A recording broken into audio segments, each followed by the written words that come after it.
Have you been searching for a community that gets it? Join me, your host, Monique, as we get real about the emotional, physical, mental, and spiritual effects infertility has on its victims. Let's connect and heal together. I am 1 in 8 too. Thank you so much, friend, for tuning in to Infertility and Me. Welcome, and thank you for tuning in. A few announcements before we begin. Don't forget to check out the Infertility and Me exclusive merch on the website, www.infertilityandmepodcast.com. You can also support the podcast, and shout out to this month's supporter. I don't know who you are. You didn't give me your name. And then shout out to the two lovely newest reviews that I received on Apple iTunes. One being a male. I could tell he was a male because he and his wife, or I could be wrong, it could be a lesbian couple. But anyway, thank you, friend, for leaving that very, very beautiful, beautiful Apple iTunes review. And then also there was another review, bewell.co. Thank you so much, friend, for your lovely, lovely review and believing in what I am trying to do here on the podcast. And don't forget to follow the podcast on Instagram, Infertility and Me Podcast on Instagram. I also have a YouTube channel if you search Monique Farouk. And you can keep up to date with my trying to conceive journey. I told you guys in the last episode that I will be keeping it on YouTube and on IGTV. And so you can follow me either place, or you can follow me in both places, because on YouTube, I also do family vlogs. It's a new channel. So yeah, just subscribe, follow, Instagram, YouTube, get connected. And then also, is there anything else? Text 443-569-0642 to have any of your comments, questions, or feedback featured on the show, and I'll shout you out. Or you could just text me and just say hi. Either way, I love to hear from you guys. We're going to get right into today's episode with my girl, Millie, from Me, Myself, and Millie podcast. You guys got to follow her on Instagram. She's freaking hilarious. She's an actress from California. I was on her podcast recently. Here's Millie. So Millie, thank you, dear, for coming on the show. We're going to try to behave ourselves today for you guys and not get too crazy.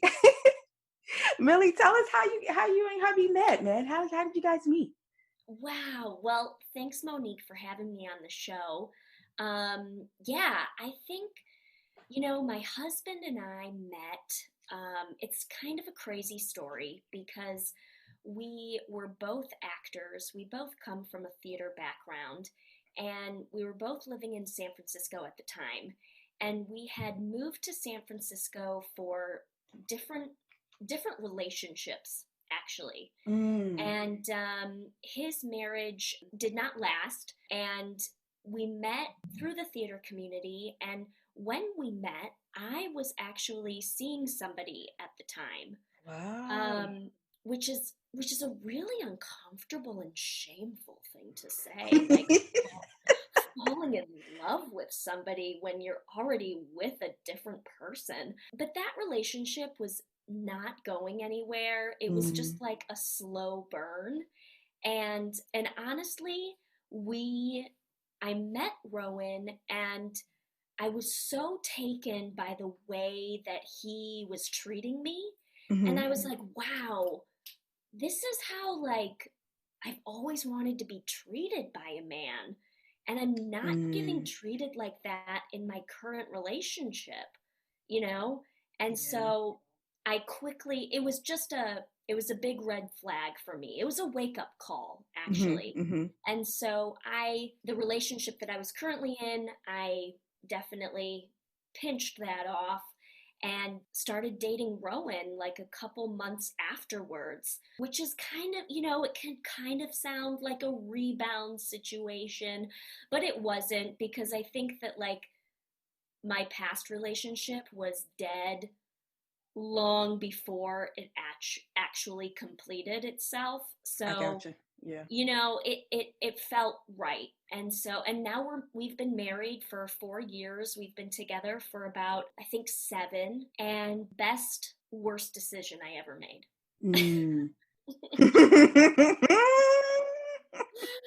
Yeah. So when you and hubby got the googly eyes for each other, how was the relationship? Like, did it start out easy? Did it feel like, I remember for like hubby and I, everything was just like so easy. Like, we came together easy. Everything we did together was like easy, and it just flowed. How was it for you guys in the beginning? Yeah, it was really, That sounds like a dream. Like, I wish it flowed from the very start, but we are both very fiery people. Okay. And we're both theater people. So to say that we're both dramatic is kind of an understatement. And so we had to, like, I knew Rowan was the right one for me, Yeah. but we had to figure out how to, like, coexist a Mm-hmm. little bit Mm-hmm. because we were so similar that sometimes I think we butt heads a Yeah. little bit, Yeah. and like when somebody like reacts the same as you do and approaches life the same way that you do, like overall that is a great Yeah. situation. Yeah. But it also is like, oh, you need a little bit of the yin with the yang too. Mm-hmm. You know, Mm-hmm. a little bit, we can't always be operating at a 10 at Right. the same time, you know? Yeah. Yeah. I get it. I totally get it. And so, how did you guys find out about your fertility issues? What sparked the light bulb to go see a specialist? Yeah, well, that's a great question. So my journey started in April 2018. And my husband and I had just moved into our first home together. We were getting settled into a new city. Um, I felt like my career was at a solid point, so I was like, let's get started. And we didn't hit the ground running though. We did the whole thing where you say, "Oh, we're not trying," you Mm-hmm. know? Mm-hmm. Um, and which basically means we've pulled the goalie, but I didn't totally get into the tracking and temping for ovulation quite yet.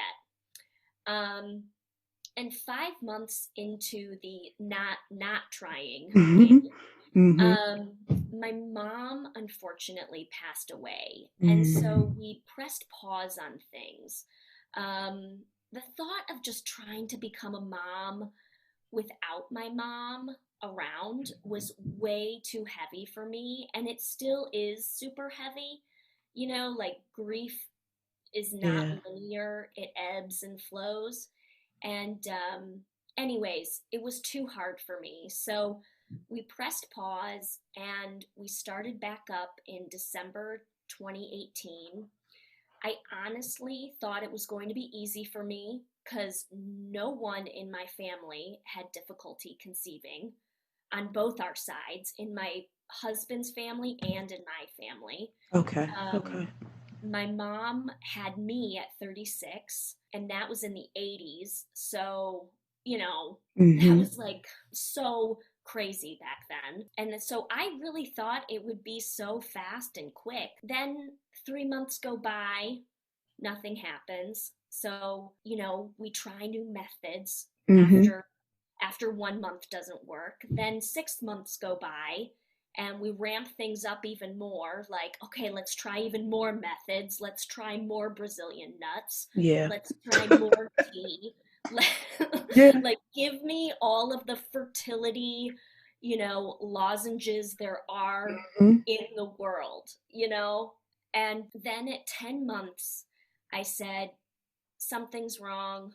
We need to get help. And after 10 months of trying to conceive naturally, that's when we went to our first fertility clinic. We had 2 failed IUIs at this fertility clinic.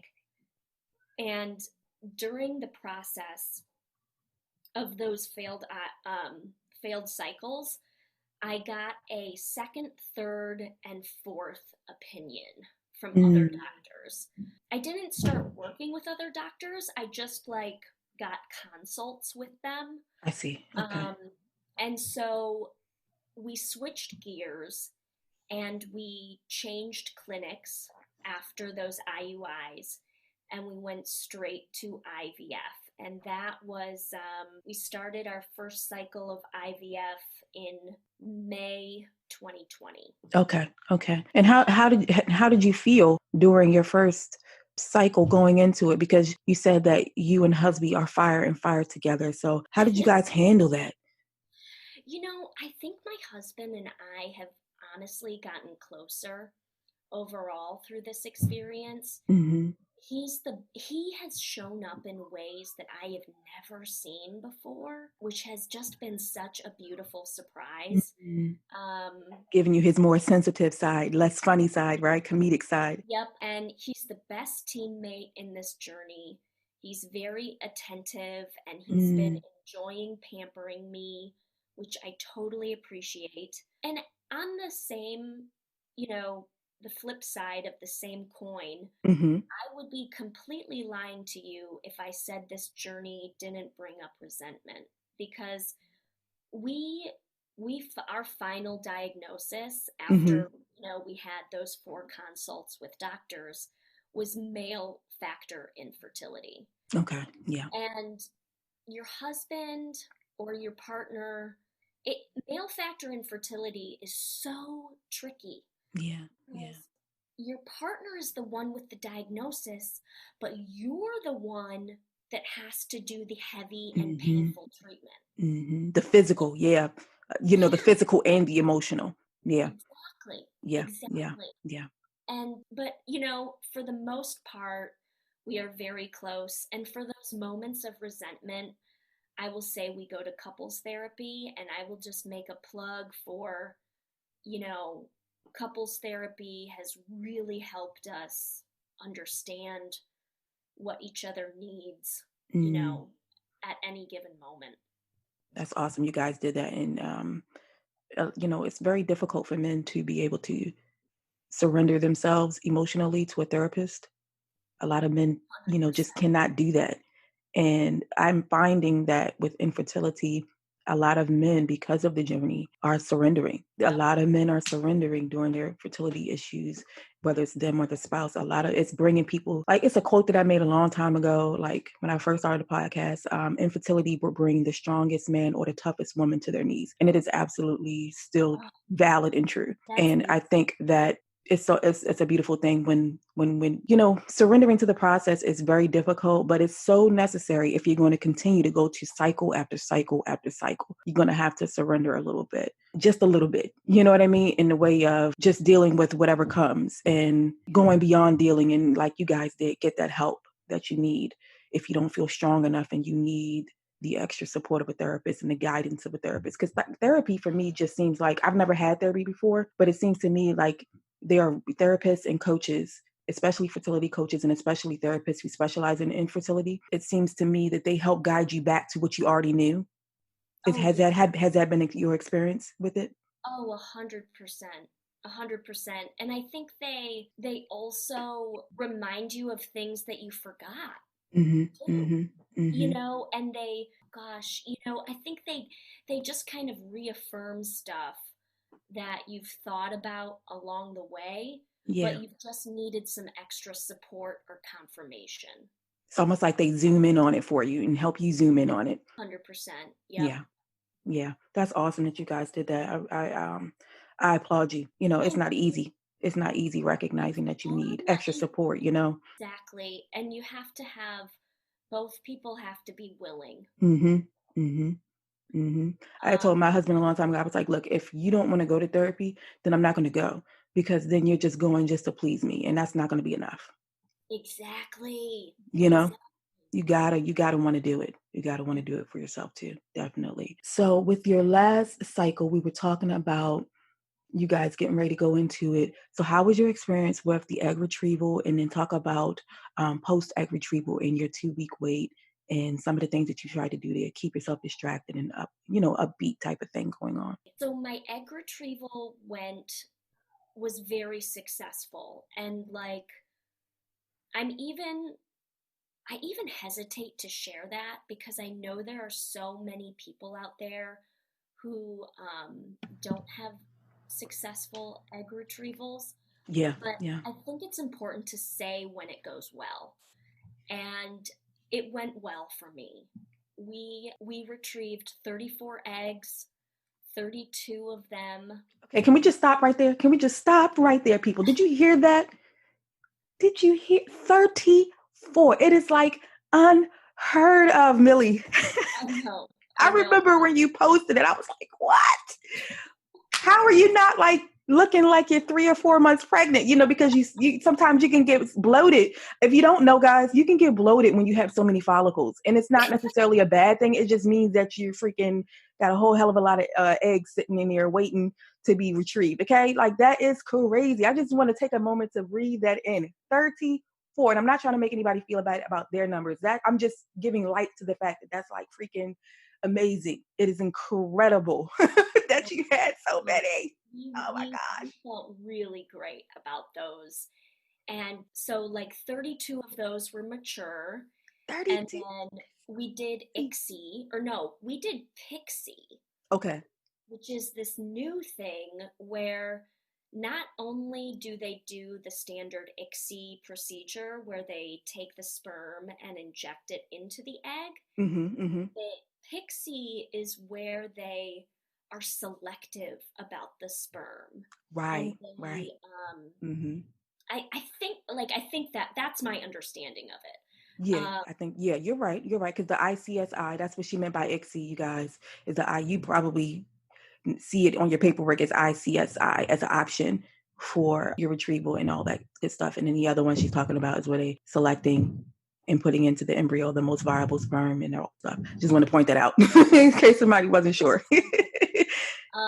And so PICSI is where they are selective about which sperm they pick. So we did that, and of the 32 eggs that were mature, 24 of them fertilized, and then I believe 9 of them, they didn't, our lab did not give us a day 3 update. Okay.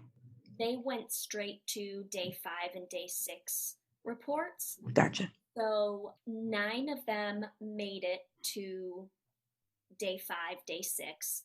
So we sent 9 of our embryos to PGS testing.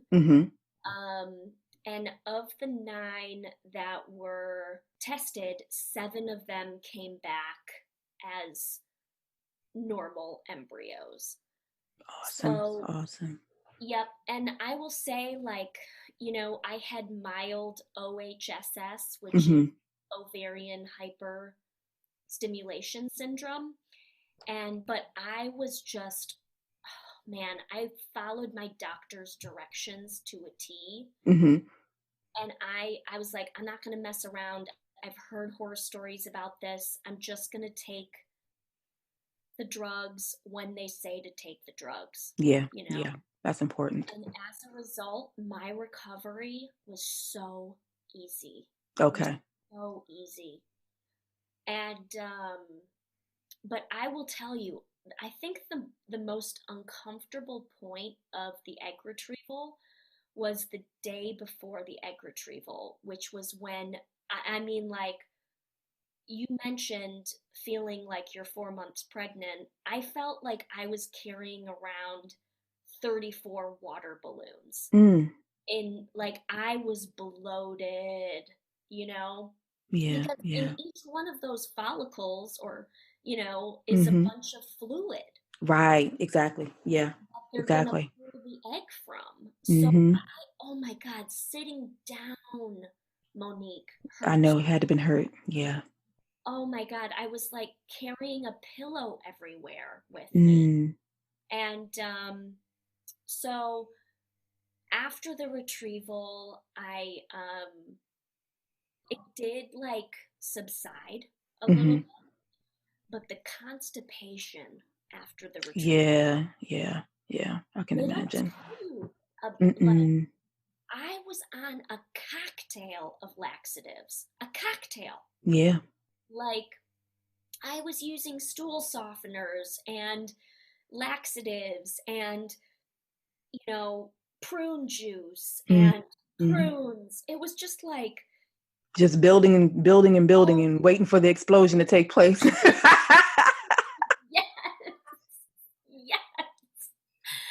Like, any moment now, she's going to blow. I know. Like, what does my body think? That I'm, like, preparing for winter or something? Like, I need to hibernate and store all this shit? Like... Essentially, yeah, man. Yes, OMG. I had mild cycle IVF, so I can only imagine what your constipation was like. 'Cause I was constipated for a couple of days afterwards, but it wasn't nowhere near like yours. OMG. OMG, it's terrible. It's just like you feel like so what's crazy? I'm sorry guys, TMI, but like when you're constipated, especially after IVF treatment and having the hormones and stuff and having your egg retrieval and all that, it's like you feel full, but you're hungry, like you still got hunger pains, but you feel full as hell and you're like, am I hungry or am I not? Like I'm freaking out here, man. What's going on? That's how it feels. It feels like you feel full, but yet you're hungry and your stomach is grumbling like, feed me. Damn This it. is so true. This is so Confused. Seriously confused. Confused as hell. Like, what am I supposed to do? Eat or not eat? Yes, it's like, what are these signals? I don't know. Like, my stomach is protruding out so Right. far, and yet, like, I haven't eaten in 4 hours. Like, I Yeah. am literally, my body is asking for food, but it's also not getting rid of anything. Yeah. And side note, fellas, look, when your wife has the egg retrieval and she does her egg transfer and stuff, be extra nice. I'm talking like beyond menses and menstrual cycles and stuff nice. I'm talking about be seriously nice because she may not tell you, but she can't shit, okay? And it hurts.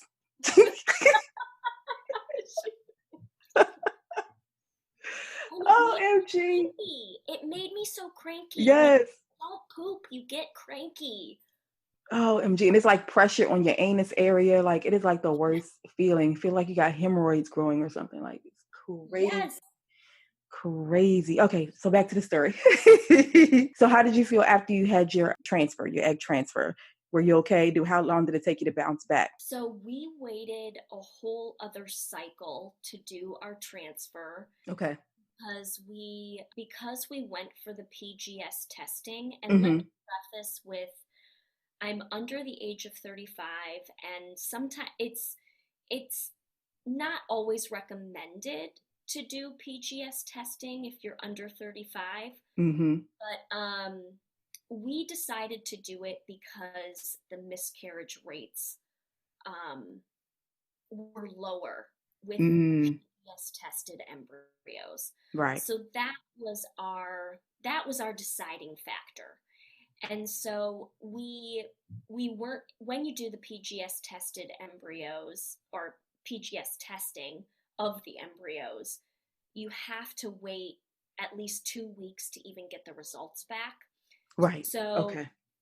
I started my new cycle, and at the beginning of that cycle, which was June, starting in the beginning of June, um, I was on, oh gosh, oh yeah, estrogen Mm-hmm. stuff, estrogen tablets, um, baby aspirin, Mm-hmm. and prenatals, and a bunch of other like vitamins.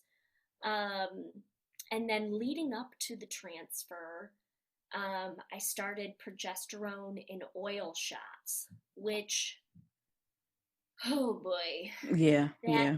they are, the It first burns, week, right? it burns, and Yeah. it's in like a really meaty section of your body, Mm-hmm. because Mm-hmm. it's intramuscular. and Right. Yeah. um, and so the first couple of nights I was like, oh, this is fine. I don't know why people, Complain complain. about it, right? Mm-hmm.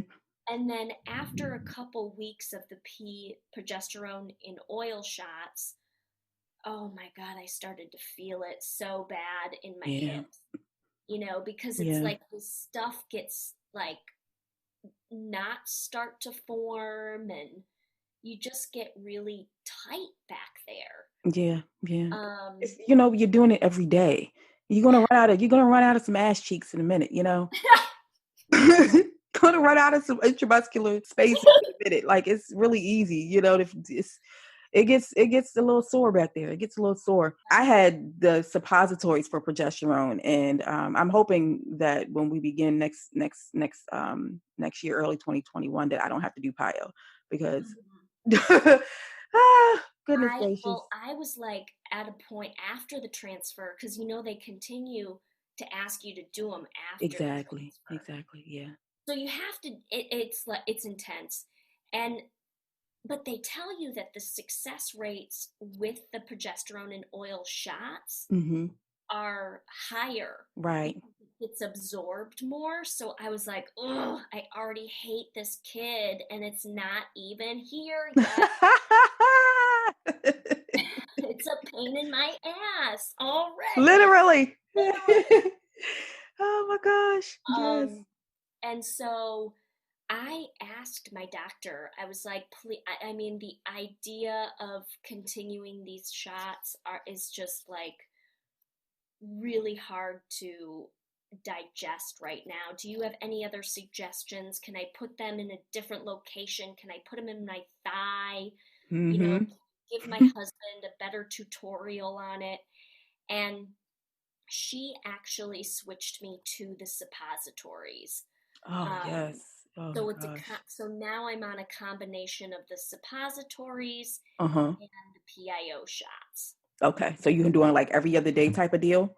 Yes, every 2 days. Oh, that's even better. Yeah, Yeah. yeah, that's even better. Yeah. Yeah. What kind of things are you doing to really soothe those muscles when you do your shots? Do you do the slap method like Monica does? We have tried the slap method. I don't know. I haven't been as consistent about it as Hmm. I would like, so I don't have a great like I don't, Review. data is It's still processing, right? still processing on the slap method, but I will say I got a stellar heating pad. Mm. And I truly believe that like there's something about warming the oil when it's already in your muscles that I think makes it disperse more. I don't know. That could just be in my head, but No, I that's, totally get it. Totally get it. Yeah, yeah. it just feels good to have a Hmm. warm heating pad on that area. Um, so we do the shots every 3 days. And my husband, after he puts it in, he definitely massages that area. Hmm. Hmm. Um, Another way to kind of disperse it. Um, and then the heating pad, too. Yeah. I hope you guys are taking notes because that's why I had Millie explain what she does for her pile shots. If you're on them or if you have them on your protocol and coming up cycle, or if you're in the middle of a cycle and maybe you weren't doing it already. So it's nice to get some ideas from other people. Yeah. And if it's really, like there was a part of me that felt like I needed to suffer through this a little bit. Like Mm, if I wasn't suffering, I wasn't going to get the result that I wanted, you know? Because yeah. there's so much of this journey that you're like, oh, you just get comfortable being uncomfortable and disappointed and hurt and painful. And I was like, okay, I Hmm. just got to Hmm. like relax into this. And You're if a you, comedic person. I'm sorry to cut you off. You're a comedic person. So is there ever a time when you feel like you want to post something funny on Instagram or say something funny on a podcast when you're talking about infertility, but then you stop because you're like, well, maybe they're not in the mood for anything funny. You know what I mean? not really, maybe I should be more. No, I'm telling you to do it. I'm just wondering if you've ever felt that way because you are so funny and hilarious and it comes really easy for you and naturally to you. I was just wondering if there's ever a time when you're like, well, maybe I'm too chipper. Maybe they're going to be laughing all the time. That's just who I am, Yeah, and it's another way that I'm able to get through this easier is yeah. if I don't take it so seriously. Because if, let's be real, this stuff is It's heavy. so serious, Yeah. you know? It's like wearing a damn elephant on your back, man. It's heavy. Yeah. It's seriously heavy. It's really, really heavy. That's why I love when you found me on Instagram. I think you found me before I found you. Well, whoever found each other, I was so glad to find you because of your natural comedy, and I think it's something we need more of in the community. And I think there may be some other people out there who may want to do the same thing, but then they're just scared because they're going to be like, well, everybody's always, kind of depressed a little bit, maybe I'm going to look like, I don't know, Sunshine Anderson or something all the time. But I think it's good because it helps distract from the sadness that you can feel, especially with COVID, and you can't really do a whole lot outside freely. Like, how have you been dealing with COVID and being in the middle of cycles and stuff and Ugh. just trying to find some balance and some normalcy? I do remember you guys went camping the other week too, right? Yes, and that was like the first vacation that we've had in 6 months, and we've loved it. There's something really healing about nature, Yeah. and it was completely safe. We weren't in Hmm. a hotel room. We weren't like, you know, close with people. We were in the outdoors. It felt amazing, Yeah. but yeah, with COVID, we it was really challenging because, man, like getting our cycles canceled after our second IUI, I was ready to just dive into IVF. Head first, right? Yep.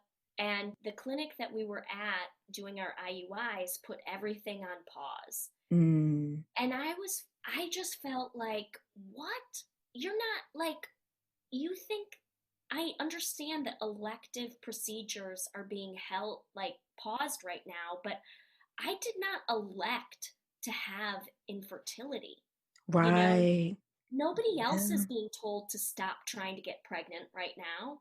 You know, Yeah. it was just like, and then, you don't want to be the person though that's like stealing PPE from people who Hmm. actually need it. Yeah. So it was it was a complicated time. And then we switched clinics and we found the doctor that I really, really love, who we went with for our IVF cycle. And I made that decision to switch clinics and I never looked back. Yeah. That's so important too. Being, being feeling like you're being cared for properly and feeling like the clinic is your tribe and stuff. So yeah, that's definitely important. And do you feel like now, and since we've like, I don't want to say we've all gotten used to COVID, but we're like kind of getting used to the new normal. Do you fear going into to the doctor's offices now, or how is your doctor handling patient care? Are they keeping you guys separated, one person in the clinic reception area at a time? How they're doing it? Yeah, I really admire the clinic that I'm at right now. They make everybody wait in their cars and call when it's time for them to come in so that there's only one patient in the office at a time. Everybody has to wear a mask. They have, hand sanitizer at the front door greeting you. Mm-hmm. Um, and I really commend them for that. And the unfortunate part about all of this is that my husband though had to stay at a distance. Right. Like he Yeah. was not allowed in the room during my egg retrieval. He gave his sample and then he had to go sit in the car, until I was completed. So there is a part of it that's, That sucks. yeah, that Yeah. part of it stinks. Yeah. Well, thank you, Millie. Like, Millie is the bomb, you guys. You gotta follow on her Instagram. And me, myself, and Millie, you won't be able to miss her because her icon is orange for her podcast artwork. So it's very attractive. And you'll be able to find her on Instagram and fertility. I'm not saying I keep saying my freaking Instagram handle. Goodness gracious. Me, myself, and Millie. I'm in a silly mood, I guess. I love it. Follow freaking Millie, okay? Follow her right now. Do it if you're not already. Daggone it. Thank you, Millie. I don't want to take up all of your whole It day. was so much fun. Thank you. Yes, I love it. And you guys, yeah, so when you follow Millie, make sure you watch all of her stories. She's hilarious. Her husband's hilarious. He likes to get on the stories too. Thank you guys for tuning in with us on Infertility and Me podcast. I'll see you on Instagram, YouTube, wherever you follow me. Love you guys.